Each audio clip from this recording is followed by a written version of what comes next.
ایک دفعہ اگلج بادشاہ نے ایک بار کوتوال کے بیٹوں کو دیکھا تو اسے بڑا ہونہار پایا۔ پیشانی نازنی پہ اس کی چمکے تھا ستارہ بلندی۔ بادشاہ نے اسے اپنے مصاحبوں میں شامل کر لیا۔ شرافت، وفاداری اور دیانتداری میں وہ اپنی مثال آپ تھا۔ جو کام بھی اس کے سپرد کیا جاتا ہے وہ بڑی دل جوئی سے اور احسن طریقے سے اس کو سر انجام دیتا۔ اس کی قابلیت کے باعث بادشاہ کی نظروں میں اس کی قدر و منزلت بڑھتی چلی گئی۔ دوسرے جو لوگ وہاں پر موجود تھے ان کا حسد بھی وہاں سے بڑھتا چلا گیا۔ انہوں نے آپس میں صلاح مشورہ کیا اور کہا کہ بادشاہ کی نظروں میں جو اس کوتوال کے بیٹے کی قدر و منزلت بڑھ رہی ہے تو کل کو یہ ہماری عزتوں کے لیے نقصان دہ ثابت ہو سکتی ہے۔ تو انہوں نے ایک طرح سے سازش چلی۔ اس سازش میں انہوں نے اس پر تہمت لگا دی۔ بادشاہ کو یہ خبر پہنچائی کہ جہاں پناہ جس شخص کی آپ اتنی قدر اور عزت کرتے ہیں وہ شخص تو بڑا بدخواہ اور سازشی انسان ہے۔ اگرچہ حاسدوں کی یہ جو سازش تھی بڑی ہوشیاری اور چالاکی سے چلی گئی تھی، لیکن جو بادشاہ تھا وہ بھی دانا تھا۔ وہ سمجھ گیا کہ نوجوان کا اس میں کوئی قصور نہیں ہے۔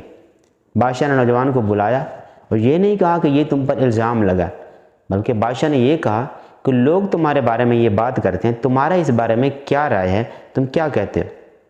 کیونکہ وہ دانا تھا، بادشاہ اصل میں اس کا جواب سننا چاہتا تھا کہ یہ کتنی دانائی سے یہ جواب دیتا ہے، اور یہ ثابت بھی کرنا چاہتا تھا کہ یہ بندہ کتنا دانا ہے۔ نوجوان نے جواب دیا، حضور والا، میں تو بالکل ایسا نہیں ہوں جیسا مجھ پر الزام لگایا گیا ہے، لیکن لوگوں کی نظروں میں اگر میں ایسا ہوں تو اس کا صرف ایک ہی ہے کہ وہ حضور جو مجھ پر خاکسار پر کرم کرتے ہیں، مہربانی کرتے ہیں، تو لوگ خواہ مخواہ اس سے خار کھاتے ہیں۔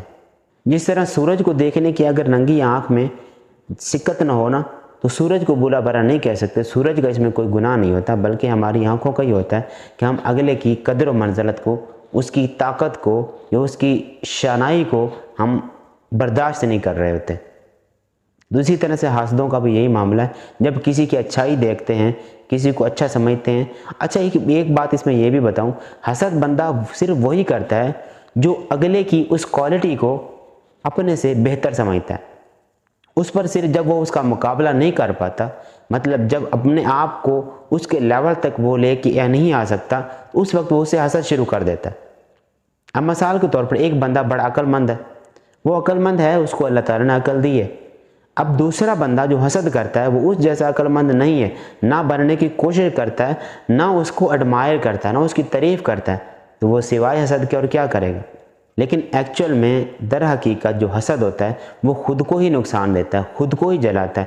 جو پہلے والی کوالٹیز آپ کے اندر ہوتی ہیں اس کو بھی جلا کے راکھ کر دیتا ہے اگر حسد آپ کے اندر کسی کے بارے میں پڑ جاتا ہے۔ یاد رکھیے، حسد صرف وہی بندہ کرتا ہے جو اپنے آپ کو دوسرے سے کم تر سمجھتا ہے، اپنے آپ کو بہتر جو سمجھتا ہے، اپنے آپ کو اچھا کرنے کی کوشش میں لگا رہتا ہے، وہ کسی کے ساتھ حسد نہیں کرتا۔ ہاں، دوسروں کو آئیڈیل بناتا ہے، دوسروں کو اپنے سامنے مثال رکھتا ہے، اس بندے نے اس طرح سے کامیابی حاصل کی تو میں بھی اس طرح سے کامیابی حاصل کروں گا، کر سکتا ہوں، نہ یہ کہ وہ اس دوسرے سے حسد کرنا شروع کر دے۔ تو حسد انسان کی پہلے والی جو کوالٹیز ہوتی ہیں ان کو بھی کھا جاتا ہے، ان کو بھی راکھ کر دیتا ہے۔